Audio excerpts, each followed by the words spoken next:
you really feel the kind of the situation. You feel how trapped they are because of this extraordinary supporting cast that we were able to. We were just very fortunate to get. I'm very excited to talk about this movie. I was really quite gripped by it throughout its runtime. Now, as far as I can tell, this is your guys' first movie in about 14 years or so. What about Deadshot really, sparked both of your interests to want to get back behind the camera? We loved The Cat and Mouse, and Ronan Bennett, who'd written the original script, was very inspired by Heat and the cat and mouse dynamic between De Niro and Pacino in that film, and we were really taken by that. And then when we came to write on it and develop it ourselves, the script, we kept that at the center, and then very much kept that at the center of the story. But tried to find the original script had been written a number of years ago, and a lot of things have changed in the world since it had been written. Big movements had happened, of which COVID was just one, and it felt like, and Brexit was another, and it felt like we had to embrace those things, not directly, but just because they were in the air, and we just wanted to kind of it felt to us that there was a great connection between what was happening in the UK at the time, a couple of years ago, and the time of the film in the mid 70s. The opportunity that it presented us with, we felt from a kind of practical point of view, we just immediately knew exactly what we wanted to do with it, and the opportunity to tell a kind of a single narrative, edge of your seat thriller that we could set in this at this particular time in history, and shoot it in a way that stayed true to kind of everything that we really love about cinema. That was the thing that really just leapt out and grabbed us, really. So it was sort of, as Tom's saying, all of the social politics and the sort of the time, and that was what we just sort of poured into it. But just the practical aspects of it were the things that we were really excited about to getting cracking on, really. I mean, as you say, we hadn't made a film in ages. We'd been making commercials for way longer than we had imagined, so we sort of disappeared for a little bit, and it was really important to us that we kind of came back with something that was very much true to the types of films that we love and that we want to make. Well, I think this is a great comeback movie for you guys. I mean, it truly is just, I love that you reference Heat even in discussing this movie, because I totally got those vibes as the movie went on. And so in talking about the practical nature of the shoot, I'm curious what it was like finding the right visual language for this movie, because, with the espionage thriller, you can go with so many different directions for how the movie looks. So what was it like finding the right look for this? It was very exciting. We worked closely with Mattias Ruud, our cinematographer. He's a Swedish cameraman. And he brought a very Scandinavian sensibility to the lighting. But also we also really enjoyed the process of finding a point of view on the scenes with him, and how we would actually shoot them, and how they would come alive. And that was a combination of certain types of lenses and certain types of points of view that we would take on the scene, but also kind of a run and gun, ragged, no nonsense feel also that was inspired by a lot of 70s movies, like The French Connection. That immediately came to my mind when you were saying the run and gun was Friedkin's The French Connection. What a great movie. Was there any... He sadly just died, William Friedkin. He did, which is such a bummer. That's such a legend that we've lost. But at least this movie can sort of carry on his legacy in a new way.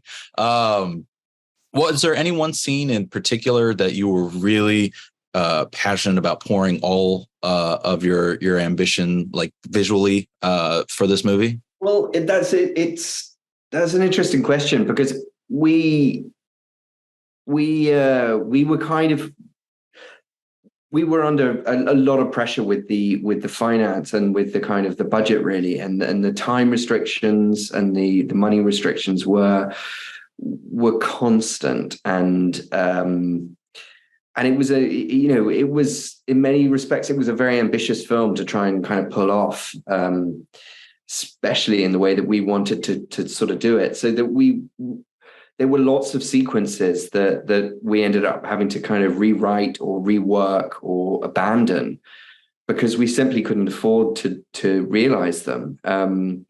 And we had to adapt all the time around those kind of those changes and those decisions. So certain sequences became really important sequences that we kind of hung on to as a way of sort of structuring the narrative, and then we would have to figure out how we would kind of get back into them, because they were there were multiple scenes that didn't connect to get us to that point. So that was a real challenge, but it was, we really wanted to protect the action sequences, because they were the ones that were coming under most pressure to sort of lose. And so, yeah, I mean, the stuff like Paddington was very important to us, because it was kind of like it was a long sequence that sort of began as one thing and then becomes something else, and then sort of almost takes you to a totally new place at the end of that sequence. And that was like totally, we were never going to kind of give up on that or change it, but we had to adapt how we were thinking about it continually. And the end sequence, the sequence on the beach was another one that was really important, because we knew that was where we really wanted to emerge out of the darkness of the action and out of the darkness of night, and take these characters into a kind of new day and into a dawn on the beach, where they come face to face for the first time. And we wanted to explore the emotions of that and how that might feel, because we wanted to do something quite emotional with that scene. So that was really important. And yeah, there were a lot of challenging things there, really, from throughout the whole making of the film, and yeah, very challenging. I loved that beach scene in particular. It was such a powerful sequence, and it almost, we mentioned heat earlier, it almost felt like a flipping of heat in a sense, where, like you say, it's a new dawn for these characters rather than the end for one of them. Now, in talking about the action scenes, you both have some experience in the action genre, not as directors, but in other positions. What would you say you were able to bring from that experience into shooting the action scenes for this movie? Probably the importance of getting as much as you can when you can, and sometimes not thinking too much about making it too perfect. You need so much material. I mean, we're constantly amazed by, when you're in the edit, how desperate you are for material and angles, and the speed of the cuts. Everything is double or treble what it normally is in terms of the amount of material you're editing, and you need so many options. So that is definitely something that I guess we observed on the films that we'd worked on, was the importance of that. Just having been shooting a lot of commercials, it was incredibly helpful.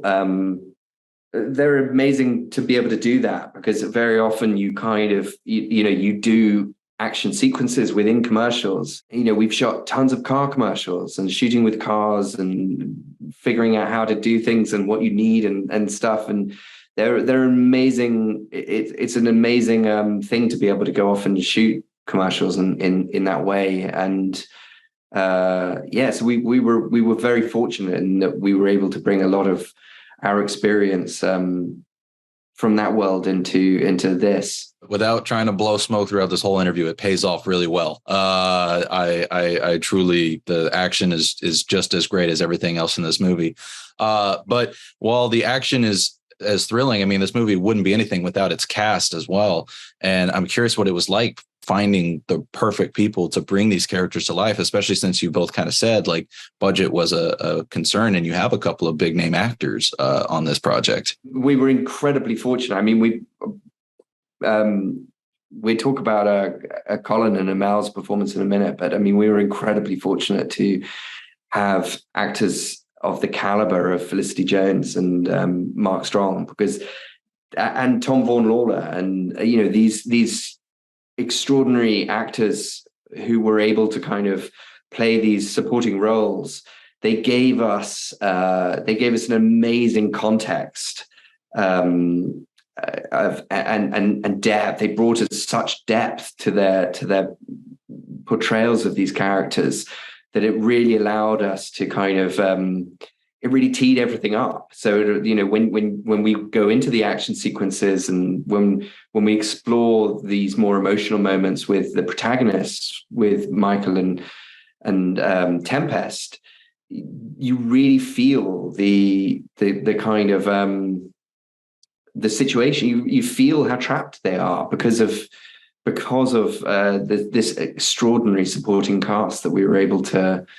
We were just very fortunate to get. Colin and Mel were brilliant collaborators. Colin is from South Armagh, which is where the story begins in Northern Ireland, and had a deep understanding, a very personal understanding of the material and also the wider context of it.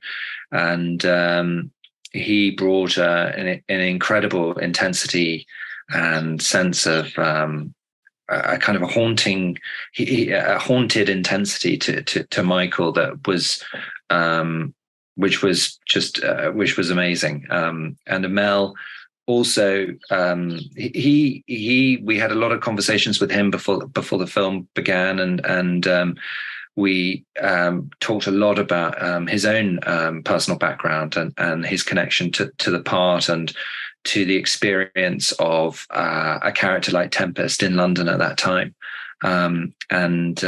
So they were two great journeys we felt we made with the performers, with the actors. We were very lucky to find them and to work with them. Now, both of them have to go to some really vulnerable places for their characters in this movie. And I'd love to hear what it was like for you both fostering a level of trust with your actors to allow themselves to go to these emotional depths for their roles. As Tom said, I mean, we were just so fortunate to be in the place where, I mean, we talked them through kind of what we were hoping to get from the patrol, from these characters, from Michael and from Tempest. But and what we gave them pointers and sort of contexts for how we view them.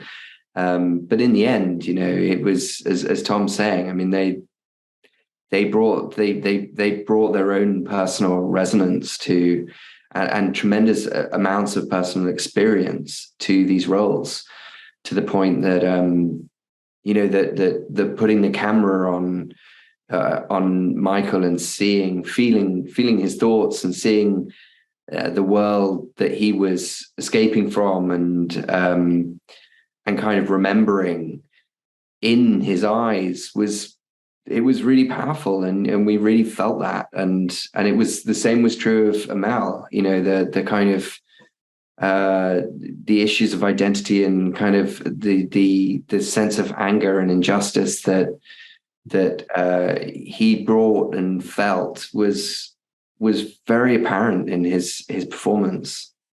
So yeah, we were very lucky with just they were wonderful actors. We love actors though, so we love kind of, we love creating a world in which we can all explore the story and all explore kind of, the psychology of the moment, and the nature of the character. That's something that we love. So we don't, we're very lucky that we sort of, actors seem to really enjoy working with us, and we love working with them. So I'm glad you had that great collaborative experience with everybody on this movie. It sounds like it's a wonderful thing to carry on in future films. Before I let both of you go, as the movie gears up for its release, I'm curious what you hope audiences really take away from the movie, whether it be the action, the story, the characters. What are your big hopes that audiences get from this movie? Just how hard it is to break free from cycles of violence once they start, and how they that more often than not, you think violence is a solution to something, and actually it's just the beginning of something, and it keeps going and going, and becomes impossible to get away from it, to break free. We really hope that they enjoy the ride. I mean, we really hope that it's a thrilling 90 minutes for people who can kind of have a rip roaring ride in the cinema, because it's we've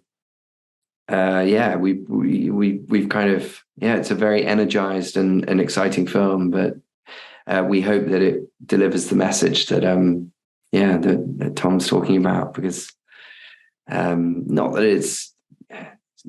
it's a strong message, but it's shocking how quickly we repeat the past.